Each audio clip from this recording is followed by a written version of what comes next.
Back again to talk about an original series Star Trek novel called A Contest of Principles by Greg Cox. I absolutely loved this novel. I thought it was really good. I hardly ever give a Star Trek novel 4 stars, but this one got 4 stars from me. So the premise of this book is the Enterprise has headed off to a planet to help facilitate their first democratic election.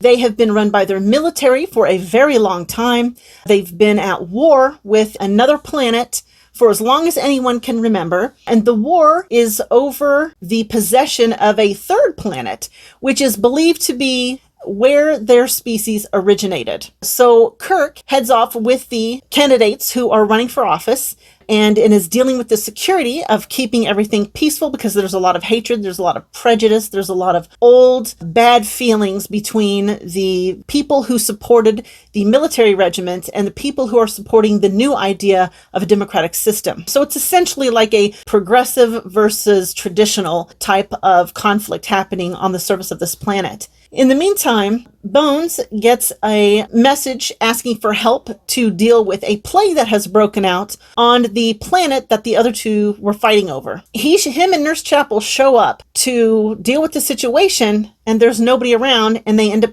getting kidnapped and taken to this other planet. That was by far and away the most interesting storyline for me. He has to deal with a medical situation, and I won't say anything else about that because it would be kind of spoilery if I did talk about it. But it was very, very, very interesting. And then there's Spock and Nurse Chapel. They go off to try to find Bones. And they're being blocked at every turn by this very arrogant official who's trying to keep him out of the investigation entirely. I wasn't as fond of the storyline with Spock and Nurse Chapel looking for Dr. McCoy because it was kind of drug out and they just kept getting roadblock after roadblock after roadblock. And it just felt a bit like Greg Cox was using these roadblocks as a tool for drawing out their part of the storyline to keep pace with the other two.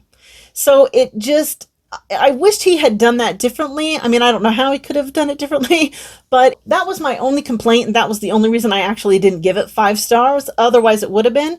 But yeah, I would recommend this. It was excellent.